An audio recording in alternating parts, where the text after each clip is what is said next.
Hello. Good morning po sa inyong lahat. At nasa ikalawang Sunday na tayo ng December, no? Ikalawang character na rin po na tinitingnan natin sa Christmas series na ito. Um, Madalas, kung hindi man po palagi, ay gumagamit ang Diyos ng mga trials and testing sa buhay natin, no, para patatagin yung ating pananampalataya. Although minsan, ang dahilan kaya niya gagamitin yan ay para ituwid tayo o ibalik tayo dahil naligaw tayo ng landas. No? So, yan po ang dalawang general purpose ng mga trials or testings. Kaya nga po, iniisip ko habang pinaghahandaan ko itong mensahe na to. Alam niyo naman po siguro kung sino yung prodigal son, di ba? Yung alibughang anak, di ba? Siya yung kinuha yung mana niya sa tatay, buhay pa yung tatay niya, pinatay niya na. Kinuha niya yung mana, tapos umalis. Nagpakalayo-layo, mayaman siya. So marami siyang naging friends.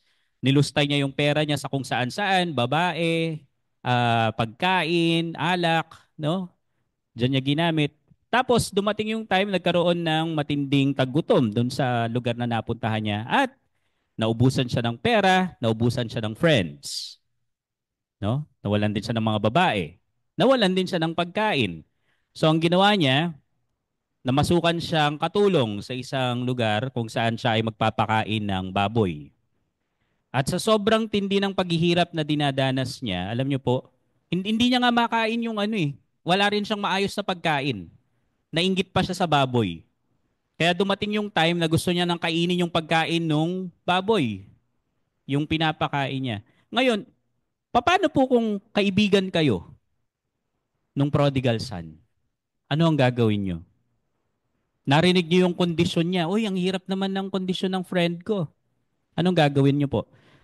Kayo ba magkukusa, nahahatiran siya everyday ng pagkain na maayos? O kaya o-offeran niyo ba siya na tumuloy muna sa bahay niyo para at least meron siyang matutuluyan muna habang nasa taggutom yung lugar? O kaya bibigyan niyo siya ng trabaho kahit mababa lang yung bayad? No? Isipin niyo po kapag ginawa niyo yan, lalong hindi siya bumalik sa tatay niya. 'Di ba? Naging hadlang ka pa para yung natutunan niya sana na walang-wala siya kung wala yung tatay niya, hindi niya magagawa. Yan po ang isang dahilan kung bakit ang mga mananampalataya, even yung mga unbelievers, minsan dadanas yan ng mga problema dahil pangangalabit yun ng Diyos sa kanila. No? So, lahat naman po siguro tayo dumaan na sa trials and testings. At ito po yung katotohanan na makikita natin sa buhay ni Elizabeth, yung character na titingnan natin ngayon. Kagaya po ng ginto na dumadaan sa apoy para ma-purify, tayo po ay idadaan ng Diyos sa mga trials and testings, sa mga problema, para maging kagamit-gamit sa Kanya. No? Iba-iba po yung level ng mga trials and testings na dinadaanan natin. Pero may purpose po dyan ang Panginoon. At yan ay para gamitin tayo. Para magamit niya tayo. So bago po natin ituloy itong pag-uusap tungkol sa mga makikita natin kay Elizabeth, tingnan po muna natin yung ilang mga basic facts tungkol sa kanya. Sa Luke chapter 1 verse 5, makikita niyo po yung kanyang pinanggalingan. Luke chapter 1 verse 5, mababasa niyo po doon na siya ay kabilang sa angkan ni Aaron. Sino po si Aaron? Si Aaron ay kapatid o kuya ni Moises. No, si Moses yung kinikilalang matinding propeta ng mga Hudyo. So galing po siya doon sa lipi na 'yon. Tapos siya po ay asawa, nabanggit na po kanina, siya ay asawa ng character na inaral natin last Sunday. And then siya ang magiging nanay ni John the Baptist. Isa din po ito sa mga karakter na titingnan natin ngayong buwan. So nanay siya ni John the Baptist at pinsan siya ni Mary. Okay, so yan po yung ilang mga basic facts tungkol sa relationship na meron si Elizabeth. Pagdating po sa physical condition niya, may mababasa din po tayo sa scriptures. Sa Luke chapter 1 verse 7, ito po ang sabi tungkol sa physical condition ni Elizabeth. Wala silang anak dahil baog si Elizabeth at matanda na silang pareho. So yan naman yung physical na kalagayan niya. Yan po yung ilang mga facts na makikita natin tungkol kay Elizabeth. Ngayon, dito sa storya ni Elizabeth, sa mga susunod pang verses, may makikita po tayong dalawang ginagamit ng Diyos para patatagin ang pananampalataya natin. At titingnan natin sa pinakahuli kung paano niya ginagamit itong mga dinaanan nating karanasan. No? So unahin po natin yung mga ginagamit ng Diyos para patatagin ang ating pananampalataya. Una, ang pinakauna pong ginagamit niya na makikita natin sa experience ni Elizabeth ay katahimikan. Katahimikan niya. Minsan kasi pag dumadaan tayo sa mga problema at nananalangin tayo, para bang hindi sumasagot ang Diyos, para bang wala siya, iniwan na tayo, no? Yun yung pakiramdam natin minsan. Pero tandaan niyo po mga kapatid, pakiramdam lang yan. Pero itong silence na ito ay ginagamit din ng Diyos para patatagin yung pananampalataya natin.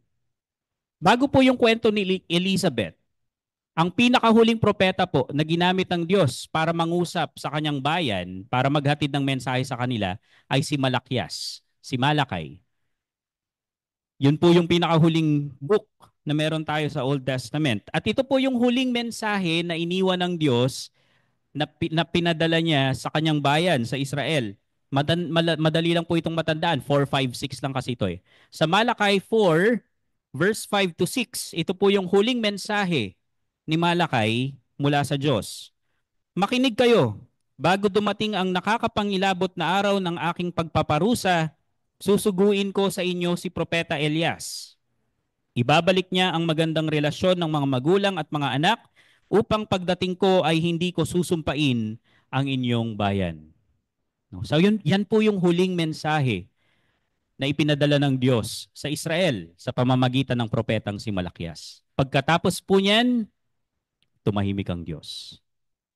Bakit po siya tumahimik? Yes, ito po yung panahon sa pagitan ng Old Testament at New Testament na tinatawag ng ilang mga tagapagturo ng Biblia na 400 silent years.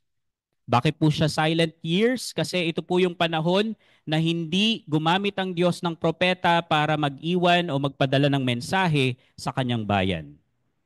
No, wala pong propeta. Walang naisulat na propesiya sa panahon na ito. Although meron pong mga ilang Jewish books na isinulat sa panahon na ito, gaya po ng Tobit, ng Maccabees, at iba pa, itong mga ito ay hindi rin nila kinikilalang mga propeta sila na sumulat.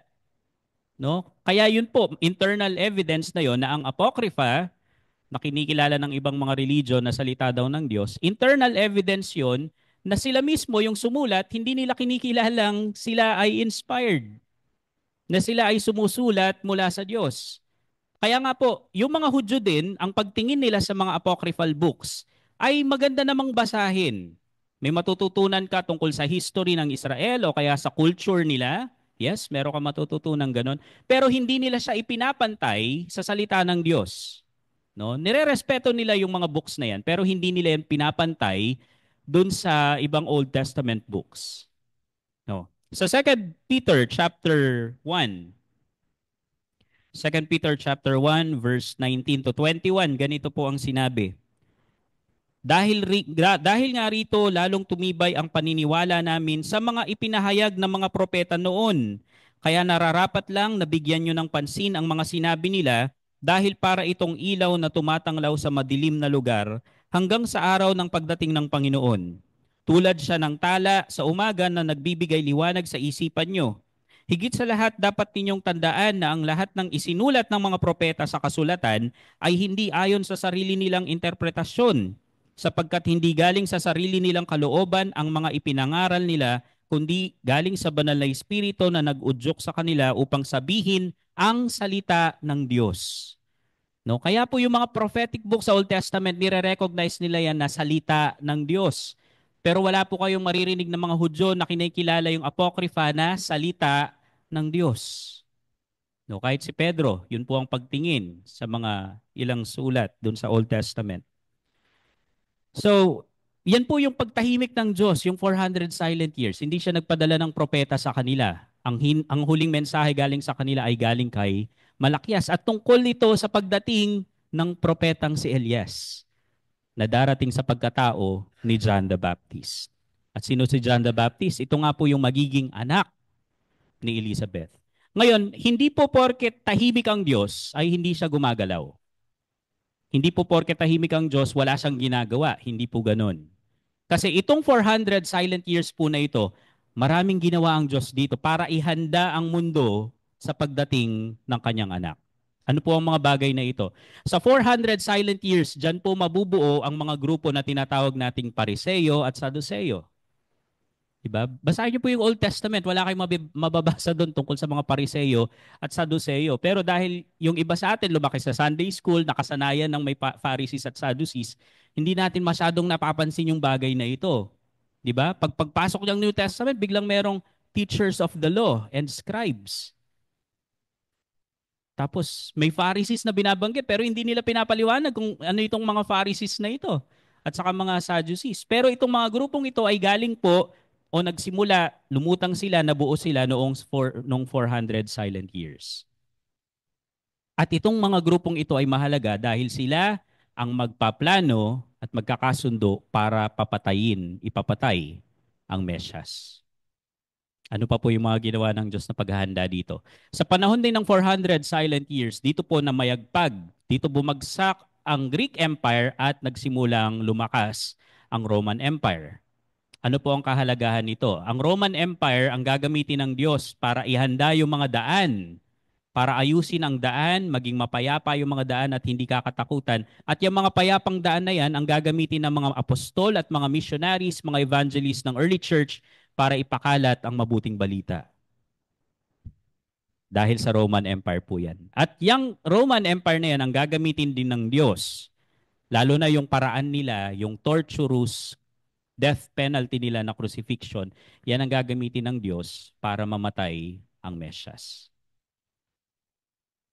No? Tapos, dyan din po sa 400 silent years na yan, kikilalaning lingua franca ang Greek language. Ano po ang lingua franca? Ito po yung kalagayan ng English ngayon. Ang English sa panahon natin ang lingua franca. Ginagamit po ito for business purposes, for academic purposes. Kaya kahit saan po kayo magpunta, basta marunong kayong mag-English, magsusurvive kayo. Pwede kayong makakuha ng trabaho, pwede kayong makapag-aral. No? Yan po yung naging kalagayan ng Greek language sa panahon ng 400 silent years. At yung lengguwahe na yan, ang gagamitin din, kaya nga napakadali talagang kumalat ng mabuting balita. Kasi kung kaya nilang magsulat ng Greek o kaya magsalita ng Greek, madali nilang maiko-communicate yung gospel dun sa ibang tao. At maliban po dyan, yan din ang language na gagamitin ng Diyos para isulat ang New Testament. No? So hindi po inactive ang Diyos. Hindi porke wala siyang sinasabi, hindi siya nagbigay ng message, ay wala siyang ginagawa. Marami po siyang ginawa sa panahon ng 400 silent years para ihanda ang mundo sa pagdating ng Mesyas. At yan po yung panahon na alam ni Elizabeth, no? Yan po yung kinalakihan niya. Siguro nakapakinig siya ng mga history tungkol dyan at nalaman niya rin yung pangyayari in the past. Siguro hindi pa po siya buhay nung nangyari yon, nang ang isang Gentile king ay sinakop yung lugar nila at pumatay ng baboy at inalay dun sa altar. Banal yung altar na yun eh, sa templo. Pinatay nung Gentile king na yun yung isang baboy at ang baboy po ay unclean, di ba? Isa yan sa mga hayop na hindi mo pwedeng i-offer kasi unclean yan. Pero anong ginawa ng Gentile king na to? Pinatay niya yung baboy sa altar doon sa templo ng mga Hudyo at inalay niya yung baboy na yon kay Zeus. Kung ako ay Hudyo at nagmamasid ako sa mga sandaling yon, iniisip ko, sana patayin ito agad ng Diyos. Kasi ang laking pambabastos nung ginawa niya eh. Diba? Pero hindi po nangyari yun. Nagawa nung Gentile king na yon successfully yung pagsasacrifice na yon. Nagawa niya. Hindi siya pinatay ng Diyos on the spot nung ginawa niya yung pambabastos na yon. So kahit dun sa pambabastos laban sa Diyos, nakita ng mga Hudyo na silent ang Diyos. At nalaman niya ni Elizabeth. Pero sa kabila ng pagiging silent ng Diyos, hindi po nawala ng pananampalataya si Elizabeth. Nanatili pa rin siya na blameless, gaya nung makikita natin sa record sa Luke chapter Luke chapter 1 verse 6, ang sabi po tungkol kay Elizabeth at Zacarias, silang dalawa ay kapwa matuwid sa harap ng Diyos. Maingat nilang sinusunod ang lahat ng utos at mga tuntunin ng Panginoon. No? So sa kabila ng mga bagay na yon na nakikita nilang parang tahimik ang Diyos, hindi po sila nawala ng pag-asa. Hindi sila nawala ng pananampalataya, na natili silang lumalakad ayon sa kalooban ng Diyos. Ngayon, sa panahon po natin, tahimik ba ang Diyos? Hindi po. Gaya po ng sinabi ko kanina, minsan pakiramdam lang natin ito. Minsan nakikita natin parang tahimik siya. Pero alam niyo po ang isang malaking dahilan kung bakit siya parang tahimik para sa atin kasi hindi tayo nakikinig sa Kanya eh. Hindi tayo nakikinig sa Kanya. Ano po yung mga paraan para makinig tayo sa Diyos? Magbasa tayo ng Bible. Baka kaya hindi mo naririnig ang Diyos. Baka hindi mo siya naririnig. Dahil sa hindi ka nagbabasa ng Bible, hindi ka nakikinig sa pangangaral ng mga salita niya, hindi ka nananalangin o nakikipag-usap sa Kanya, hindi ka nakikinig sa gabay ng banal na Espiritu, at maaaring yung kasalanan mo ang nagiging hadlang para maging bingi ka sa sinasabi ng Diyos.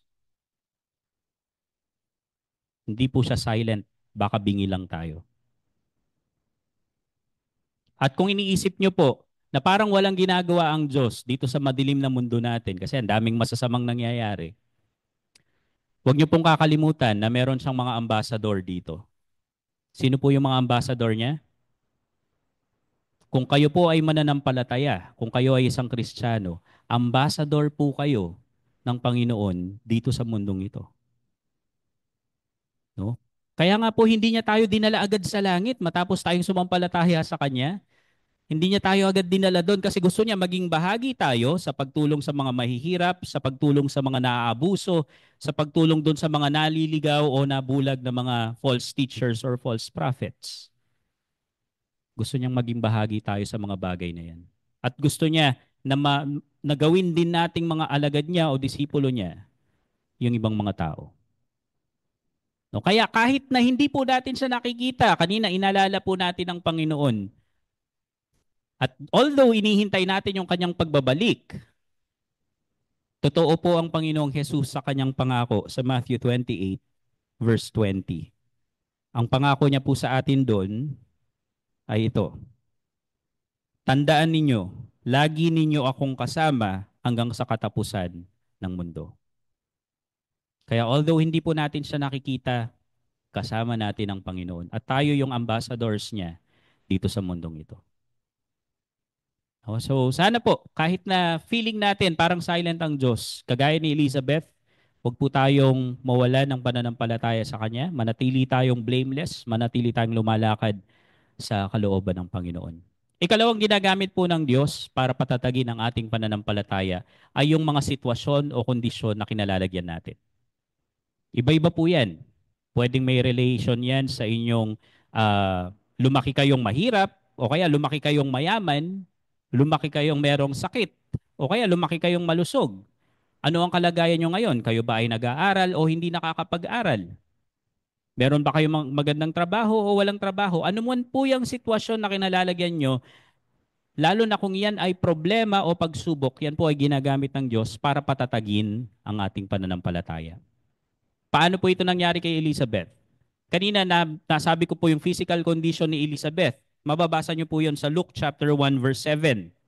Ang sabi po, wala silang anak dahil baog si Elizabeth at matanda na silang pareho. No? Unang problema, baog.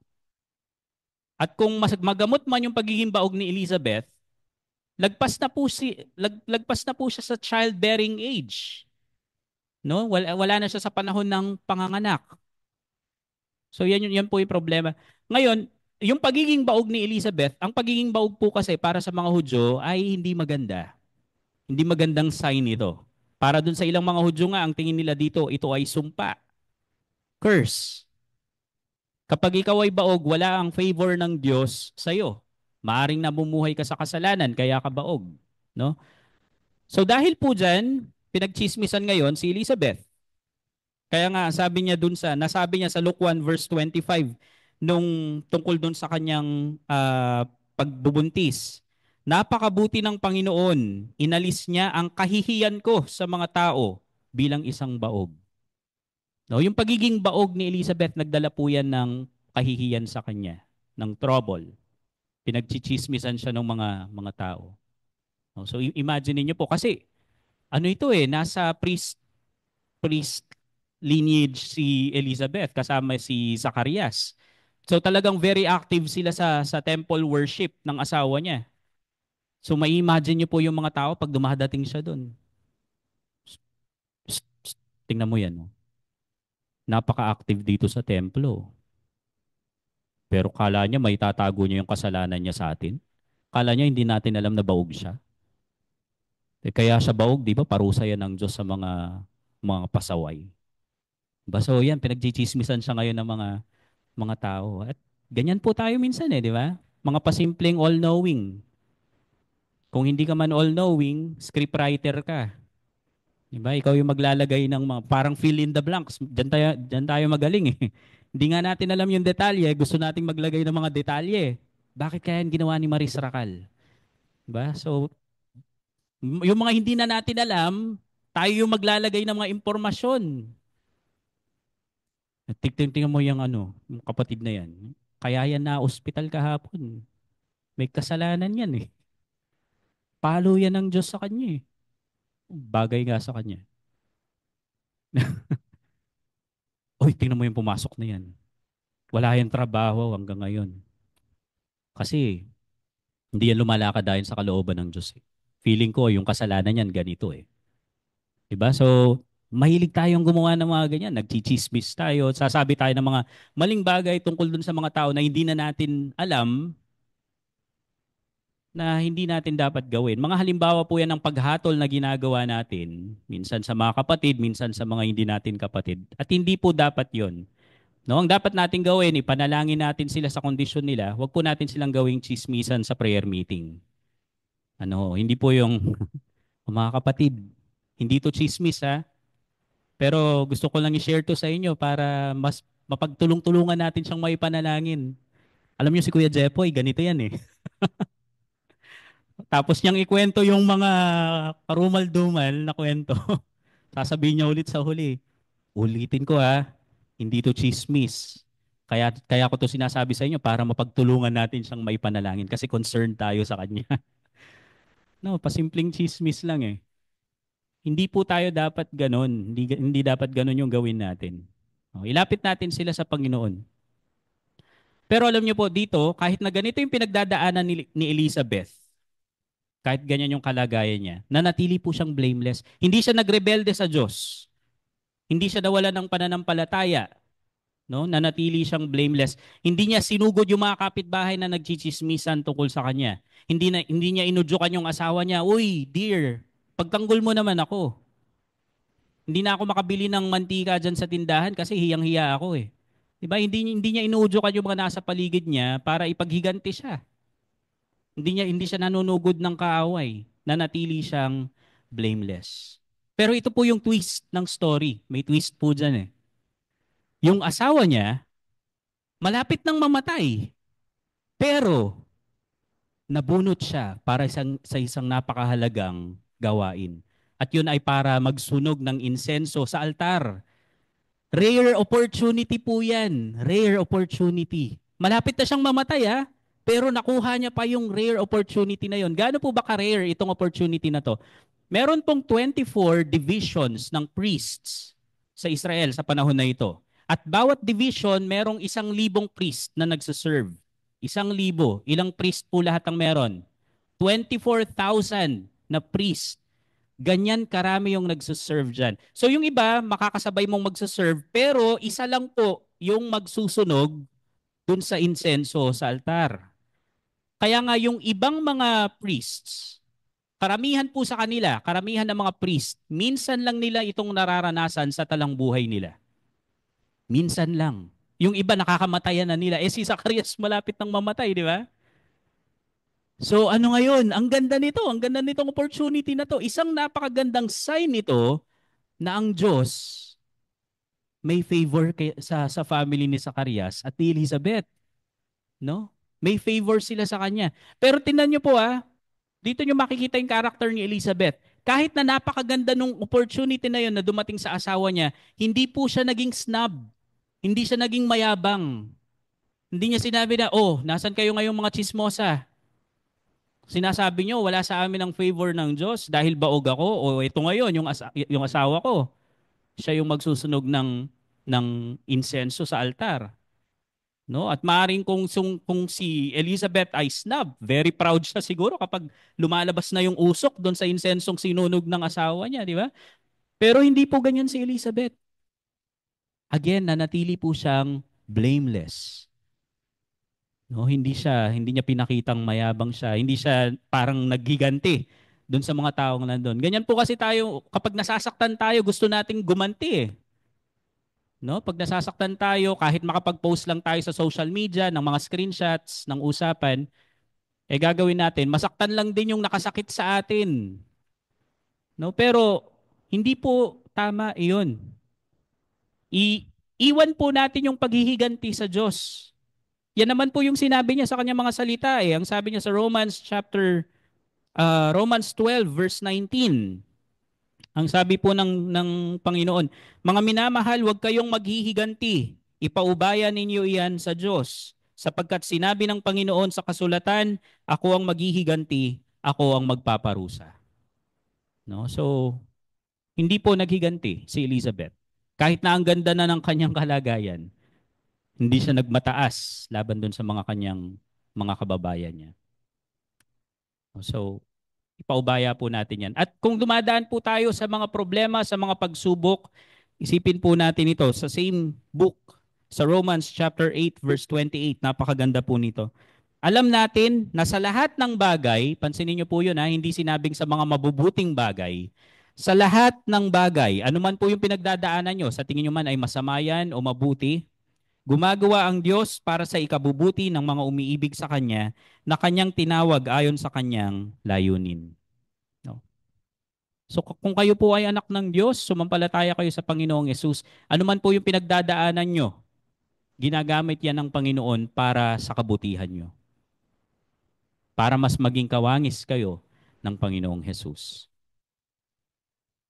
So nakita na po natin yung dalawang ginagamit ng Diyos para patatagin ang pananampalataya ng mga tao. Yung katahimikan niya, yung tila katahimikan niya, at saka yung sitwasyon ng mga anak niya. Ngayon, para saan po ang mga ito? Bakit niya ito ginagamit? Bakit niya tayo dinadaan sa mga pagsubok na ganon? Yung una, hindi po pala una, isa lang po ito. Makikita po natin, basahin ko po muna sa Luke chapter 1. Maganda po ito. Luke 1 verse 39 to 45. Sabi po, hindi nagtagal, nag-ayos si Maria at dali-daling pumunta sa isang bayan sa kabundukan ng Judea kung saan nakatira sina Zacarias. Pagdating niya sa bahay ni Zacarias, binati niya si Elizabeth. Nang marinig ni Elizabeth ang pagbati ni Maria, naramdaman niyang gumalaw ng malakas ang sanggol sa kanyang sinapupunan.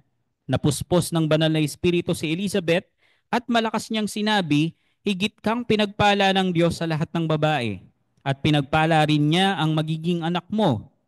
Isang malaking karangalan na dalawin ako ng ina ng aking Panginoon. Nang marinig ko ang pagbati mo sa akin, gumalaw ng malakas sa tuwa ang sanggol sa sinapupunan ko. Mapalad ka dahil naniwala kang matutupad ang sinabi sa iyo ng Panginoon. Okay, so yan po yung nangyari ngayon dito. Ano po yung pangatlo na tatalakayin natin? Saan gagamitin ng Diyos itong mga dinaanan nating pagsubok? Saan niya gagamitin itong mga trials and testings natin? Gagamitin niya po ito para magamit niya tayo para matulungan din ang iba.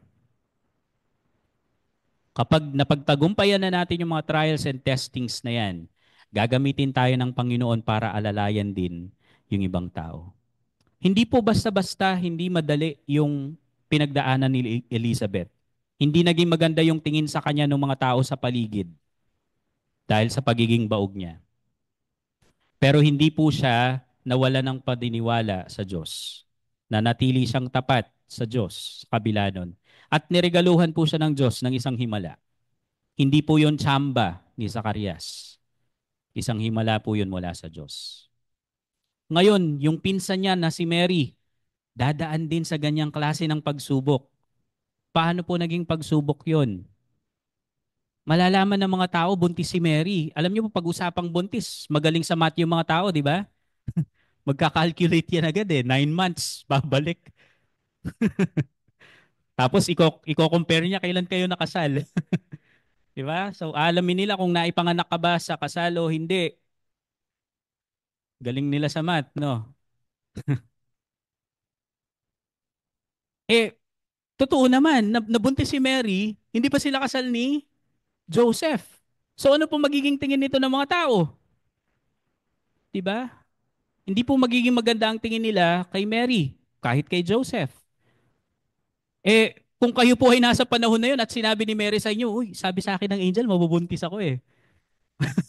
Maniniwala po ba kayo? Hindi, iisipin nyo po, lumulusot lang si Mary eh.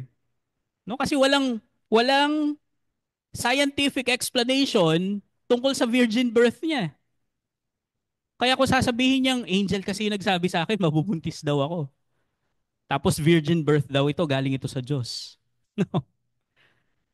Kung yan po ang sasabihin niya, alam niya rin, marami ang hindi maniniwala sa kanya. Kaya nga po yung mismong ka-engagement niya, hindi naniwala sa kanya eh. Si Joseph, sa tingin niyo po ba naniwala yun sa umpisa? Hindi po. Kaya nga nag-iisip si Joseph na hiwalayan si Mary. I-divorce niya si Mary. Pero of course, hindi pa sila kasal pero may divorce. Malalaman po natin yan sa mga susunod na series kung bakit ganun. Pero yun nga, gusto niya pong hiwalayin si Mary, di ba? Ibig sabihin, hindi rin naniwala sa kanya si Jose. Lalo na yung mga taong hindi niya kilala. Sino maniniwala sa kanya? So, napakahirap po talaga ng pagdadaanan na pagsubok ni Mary pagdating sa society. Buti na lang may Elizabeth. Dinaanan na yan ni Elizabeth, yung hindi magandang pagtingin ng society. At ito pa po yung maganda. Si Elizabeth dumanas din ng miracle. Kaya alam ni Mary na mauunawaan siya ni Elizabeth. Sa buhay po natin, meron talagang nilagay ang Diyos na mga tao na aalalay sa atin dun sa mga pinagdadaanan nating pagsubok. Merong mga ibinigay ang Diyos sa paligid natin ng mga tao na makakaunawa dun sa mga pinagdadaanan natin. Huwag po natin silang itaboy. Huwag po natin silang paglihiman. Magsabi po tayo sa kanila. Sila ang mga inilagay na Elizabeth ng Diyos sa buhay natin. No? So, tingnan po natin yung mga kapatid na yan. At kagaya po ni Elizabeth, kung kayo man po ay dumaranas ng mga pagsubok ngayon at wala kayong mapagsabihan, ganyan naman din po si Elizabeth, di ba? Pipi nga yung asawa niya eh. Paano sila makakapag-usap tungkol sa mga struggle nila, di ba? Pero nanatili pong tapat si Elizabeth. Kung dumadaan kayo dyan sa pagsubok na yan, kapit lang po, huwag kayong bibitaw. Dahil pag napagtagumpayan nyo yan, gagamitin po kayo ng Diyos para matulungan din ang ibang tao. Magiging kagamit-gamit po kayo sa Diyos. Kaya niya kayo dinadaan sa mga bagay na yan. So isipin niyo po yung mga pinagdadaanan niyo ngayon na mga struggles, mga problema. No? May problema po ba kayo sa school bilang estudyante? Sa mga kaklase niyo o kaya kaibigan niyo? May problema po ba kayo sa trabaho? Yung mga supervisors niyo, mga boss niyo o katrabaho? O kaya dun sa ginagawa? Sa community, meron po ba kayong problema? Sa family, meron ba kayong problema? No? Sa financial, meron ba kayong problema o struggle? Dinadaan po kayo ng Diyos sa mga bagay na yan para matuto kayo at pag nagtagumpay kayo, gagamitin niya po kayo para tulungan din ang iba. Lumakas na kayo at matutulungan nyo ring lumakas ang ibang tao. Kaya nga po napakagandang idalangin sa Diyos dahil sa mga bagay na ito na pinag-usapan natin. Napakagandang idalangin sa Kanya na, Lord, make me a blessing. Gawin niyo po akong pagpapala. Alam ko po, dinadaan niyo ako sa mga bagay na ganito para lumakas ako at para matulungan ko rin yung iba. Ihanda niyo po ako sa paglilingkod na yon. Pagpalain ko po kayo ng salita ng Diyos na napag-usapan natin ngayon. Magandang umaga po.